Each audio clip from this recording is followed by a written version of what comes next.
May this video be a spark of light and guidance on your path.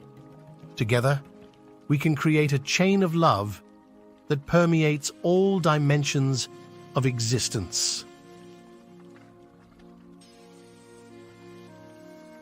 Many problems that human beings are suffering is simply because we have lost that awareness as to how to be in sync with the many forces. If you become in rhythm with life, you will also wake up somewhere after 3 a.m. At that time, if you sit up and do whatever process you have been initiated for, it will bear maximum fruit. In the way the planet is spinning and what is happening, something very fundamental changes somewhere between 3:20 to 3:40. This is called Brahma Muhurtam. This is relevant only up to 33 degrees latitude. Your system, human system, functions in a certain way. It is a possibility. So, there has been an awareness about making use of this possibility. Your life is a product of many things that we call as the universe, many things that we call as existence. So we are a consequence of a certain phenomenal happening that we call as cosmos. We are not an individual existence. So when you get in sync, certain things will happen. You know, there's a cicadas in where we are in Tennessee, the US ashram, they wake up once in 17 years. Can you beat it? They know it is 17 years and they come awake and they breathe and they go back to sleep.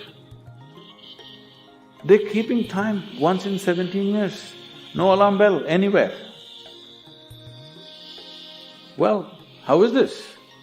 I'm saying they're in sync with nature. We have lost sync within nature and we think that is our nature. No. All the many ailments, many problems that human beings are suffering is simply because we have lost that awareness as to how to be in sync with the many forces which are making us who we are. So yoga is to bring that sync so that you are in rhythm with life. If you become in rhythm with life, you will also wake up somewhere just after 3 a.m. If you're conscious, suddenly a certain spark of aliveness will happen within you. Even if you're in deep sleep, you will come awake. This must happen to you. This means you're falling in sync with it.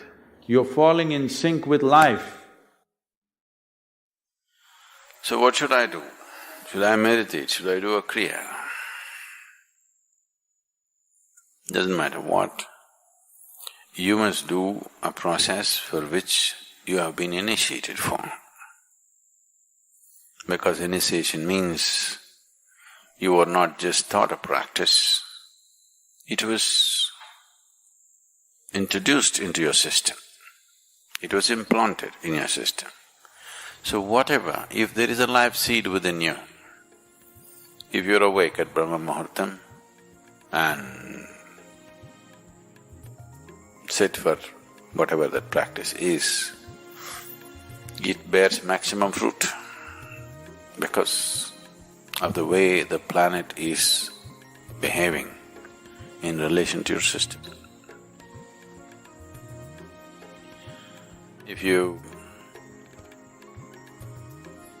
become aware in a certain way, a certain level of awareness is achieved within you, you will see, you will simply know when the time is. If you go to bed at the right time, you don't have to look at your watch. You will always know when it is 3:40, because the body will behave in a different way. At that time, if you sit up and do whatever process you have been initiated for, not what you picked up from a book, it will bear maximum fruit. The seed will get the necessary support at that time for it to sprout. Or spurt up more rapidly than at other times. This is only for the initiated.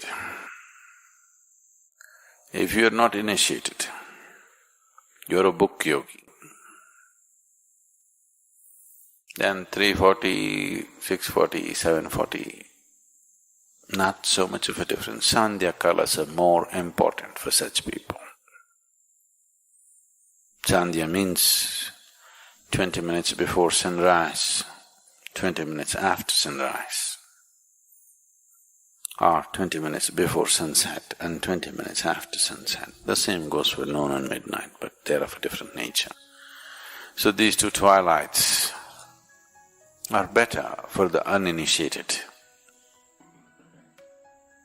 340 is good for those who've been powerfully initiated. Temples must be in the hands of people who care for the temples, for people for whom this is above their life. Let me just narrate one story. For example, the Ranganatha Swami temple in Tiruchunnappally. In 1323, when Malik Kafur raided this temple, already it was raided about 12 years before that, so they were warned about this. When Malik Kafur came, they took away all the jewels and whatever they had to protect the devotees, took it away so that the invaders don't take it. So the Malik Kafur and his army camped inside the temple. They cooked beef and they had their festivals inside and all kinds of things happened there. And then they slaughtered 12,000 people. 12,000 people. I want you to understand this. 12,000 people were slaughtered inside the temple. But the main deity, to save it, the priest took it and ran away to Madurai.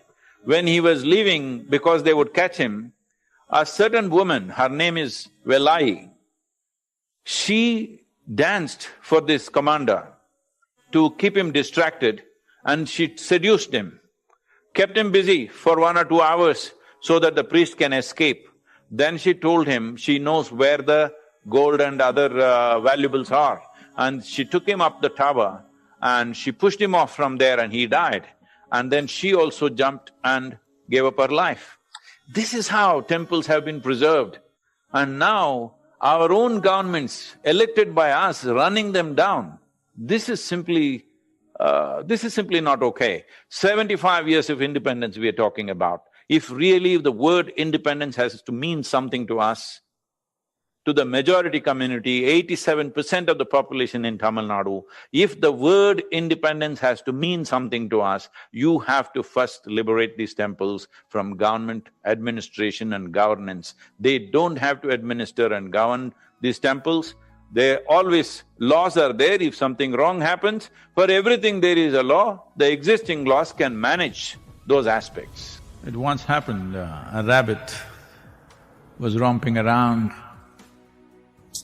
springtime, mad as a March hare. But then he heard a frog making desperate calls, as if there was a pandemic. So the rabbit went about investigating, where is he calling from?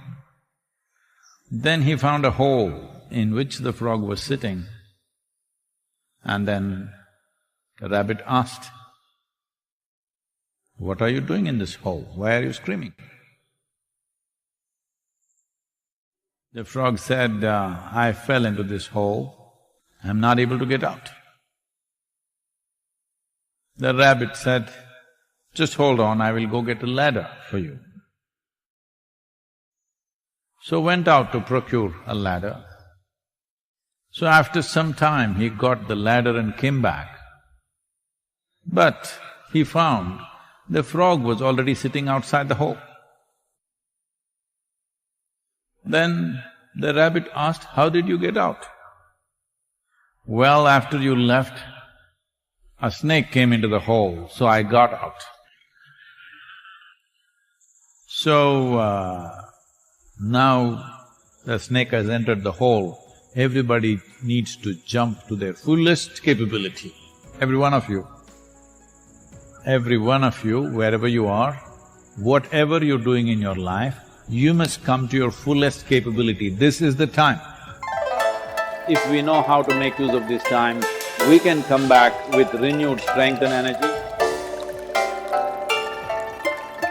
So, this anxiety and concern, let's keep it aside. This time that we have, this 2 to 3 weeks time that we have on our hands, everybody should commit themselves physically, mentally, emotionally, and in terms of whatever work we're doing, the competence that we have. If we just aim at improving ourselves, upgrading ourselves by 10%, 10% improvement in every human being will set the nation at a different pitch and possibility. Every human being can write down, what is my physical fitness? You don't need a medical evaluation. You can say, where am I? What is my idea of 10% improvement? What is my mental capability? 10% improvement. My emotional stability, 10% improvement. My competence in my work, 10% improvement. If everybody, according to their own standards, if they strive for this, we will have a different nation going. There are situations outside, there are impediments, challenges, but your own mind, your own emotion, your own attitude should not become an impediment and a challenge. If you are not a challenge to yourself, rest we will handle to the best of our capabilities.